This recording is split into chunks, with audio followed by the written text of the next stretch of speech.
Assalamualaikum warahmatullahi wabarakatuh. Kembali lagi ya di channel Lastris Corner. Nah, kali ini kita masih akan membahas materi mengenai sistem reproduksi pada manusia. Nah, kali ini kita akan membahas mengenai fertilisasi atau pembuahan. Oke, jadi silakan disimak ya materinya tentang fertilisasi, bagaimana proses pertemuan antara sel telur dengan sperma. Tapi sebelumnya jangan lupa like, share, dan subscribe untuk membantu saya mengembangkan channel ini. Nah, di sini fertilisasi ini biasa kita sebut juga dengan pembuahan, ya. Pembuahan yaitu proses peleburan atau penyatuan antara sel sperma dengan sel telur. Jadi di sini yang bertemu itu adalah sperma dengan sel telur. Sel telur di sini yaitu dalam bentuk oosit sekunder yang dilepaskan pada saat terjadinya peristiwa ovulasi. Jadi ovulasi ini adalah proses pelepasan sel telur ya dari ovarium, yaitu dalam bentuk oosit sekunder.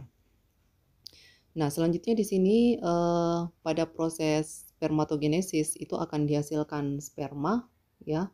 Sperma inilah nantinya yang akan melakukan pembuahan pada sel telur. Ya, jadi ini peristiwa ovulasi ya. Jadi bisa dilihat yang ini adalah ovarium. Pada saat terjadi ovulasi maka sel telur ini akan terlempar keluar dari ovarium. Ini sudah ada di sini tandanya ya. Secondary oosit, yaitu oosit sekunder. Jadi yang terlempar keluar pada saat terjadi ovulasi itu adalah oosit sekunder. Nah, oosit sekunder inilah nantinya yang akan dibuahi oleh sperma jika dia bertemu dengan sperma. Oke. Nah, selanjutnya di sini pembuahan, jadi ingat ya, fertilisasi atau pembuahan itu diawali dengan peristiwa ovulasi. Jadi bisa diperhatikan pada gambar yang ini merupakan peristiwa ovulasi, ini ya, pada saat sel telur terlempar, kemudian masuk ke tuba Fallopi. Jadi corong yang ini, yang berwarna merah itu adalah tuba Fallopi atau oviduct. Jadi dia ini berupa ujungnya corong berumbai, dialah yang berfungsi menangkap sel telur. Oke, kemudian selanjutnya di sini ada sperma. Jadi jika sperma dan sel telur ini bertemu pada tuba Fallopi, maka disitulah asal mula terjadinya proses pembuahan. Nah, selanjutnya di sini bisa diperhatikan pada gambar. Jadi setelah tadi terjadi ovulasi di bagian ini ya, oosit sekunder terlempar keluar, dia akan masuk ke tuba Fallopi. Nah, di saat dia masuk ke tuba Fallopi ini, dia akan bertemu dengan sperma. Dia di sini akan terjadi proses pembuahan. Jadi di sini di tahapan ini ya, terjadi proses pembuahan. Setelah terjadi proses pembuahan, sel telur bertemu dengan sperma, maka selanjutnya dia akan berkembang menjadi zigot. Jadi zigot ini merupakan sel tunggal, gabungan peleburan tadi ya, antara sperma dengan sel telur. Selanjutnya zigot tadi ini akan berjalan menuju ke rahim sambil terus melakukan proses pembelahan. Pada hari kedua dia akan membelah menjadi 3 sel, kemudian selanjutnya membelah menjadi 4 sel, 16 sel. Selanjutnya di sini dari 16 sel ini dia akan membelah menjadi blastokis awal. Jadi di sini dia masih terus bergerak menuju ke rahim. Kemudian ini adalah blastokis tahap akhir. Nah, setelah menjadi blastokis tahap akhir, di sini dia akan berkembang menjadi jadi itu perkembangannya mulai dari morula, blastula, gastrula. Jadi di sini akan berkembang menjadi gastrula atau blastokis ya. Bola berongga, kemudian dia akan tertanam pada rahim. Istilahnya itu adalah implantasi. Jadi dia akan melakukan implantasi pada rahim. Ini ya, dia sudah tertanam di sini di dinding rahim.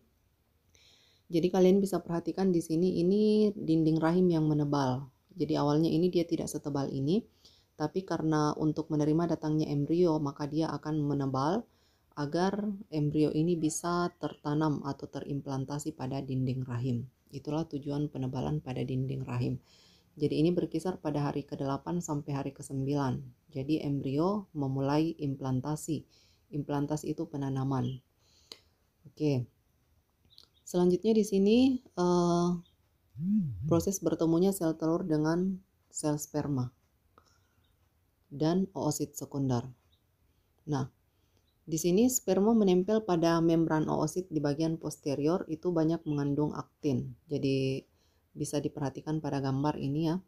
Jadi pada saat terjadi pertemuan antara sel telur dengan sperma, itu sperma akan menembus sel telur dengan mengeluarkan enzim. Jadi bila sperma ini berhasil menembus, maka oosit ini akan mengeluarkan senyawa tertentu sehingga menyebabkan sperma lain tidak masuk. Jadi ini untuk menghindari adanya dua sperma yang membuahi satu sel telur. Jadi sehingga pada saat satu sperma ini sudah ada yang menembus masuk ke sel telur, maka sel telur ini akan mengeluarkan senyawa yang akan mencegah sperma lain untuk memasuki sel telur. Jadi hanya satu sperma. Nah, selanjutnya di sini bisa diperhatikan ya pada video ini adalah proses pertemuan antara sperma dan oosit. Jadi ini sperma yang berwarna merah ya, jadi dia berusaha untuk menembus sel telur. Jadi yang perlu diingat bahwa bukan hanya satu sperma yang berusaha menembus sel telur, tapi itu ada jutaan ya, ratusan juta sperma. Nah, di antara ratusan juta ini hanya ada satu yang berhasil menembus, bahkan kadang tidak ada. Nah, ini bisa diperhatikan yang ini ya, dia berusaha untuk menembus sel telur tadi. Sampai akhirnya dia bisa berhasil tembus masuk, ini sudah berhasil menembus. Nah, jadi yang masuk itu hanya sampai bagian kepala. Jadi bisa diperhatikan ya, ini videonya terulang-ulang ya. Nah, ini bisa diperhatikan di sini ya. Yang masuk menembus sel telur itu hanya sampai kepala, jadi perhatikan sperma yang ini. Nah, jadi ekornya itu tetap berada di luar. Jadi yang masuk itu adalah kepalanya saja. Oke, dia akan bertemu dengan sel telur. Nah, ini tahapan fertilisasi. Ya, jadi mulai dari tahap awal itu sperma mengadakan kontak dengan sel telur. Jadi yang besar ini adalah sel telur yang berwarna merah, pink ya. Kemudian yang kedua itu sperma akan mengeluarkan enzim yang disebut akrosom. Akrosom ini akan melarutkan zona pelusida pada sel telur sehingga sel telur ini akan mudah ditembus. Kemudian tahap yang ketiga itu terjadi reaksi akrosom. Jadi menyebabkan zona pelusida ini larut dan selanjutnya sel telur bisa ditembus oleh sperma dan sperma bisa masuk. Nah, selanjutnya di sini ada di tahap keempat, membran plasma dan sperma itu bergabung. Jadi di sini terjadi fusi ya, terjadi penggabungan. Kemudian di sini kalian bisa lihat setelah terjadi penggabungan membran plasma, selanjutnya inti sel atau kepala sperma ya, itu masuk ke sel telur. Nukleusnya sel telur yaitu inti selnya. Ekornya tetap berada di luar. Jadi yang menembus masuk ke sel telurnya itu, ke inti selnya itu hanya kepalanya saja. Nah, disinilah awal mula terjadinya proses pembuahan. Nah, dari tadi berkembang sigot dari satu dia membelah menjadi dua. Ini terus ya bisa diperhatikan pada video ini. Akhirnya dia menjadi besar. Jadi ini ya mulai 1 membelah menjadi 2, 4, 8, 16 dan seterusnya sampai terbentuk bola berongga. Ini sampai tahapan ini. Nah, selanjutnya tahapan selanjutnya itu di sini ya. Jadi tadi yang dari video itu setelah dia berkembang menjadi sigot, dia akan berkembang menjadi tahapan 1 sel, 2 sel, 4 sel, 8, 16 dan seterusnya sampai tahap blastula. Ini adalah tahap blastula. Ini bola berongga, kemudian gastrula. Nah, di sini pada saat ini sudah terjadi berongga ya, di dalamnya ada cairan. Nah, di sini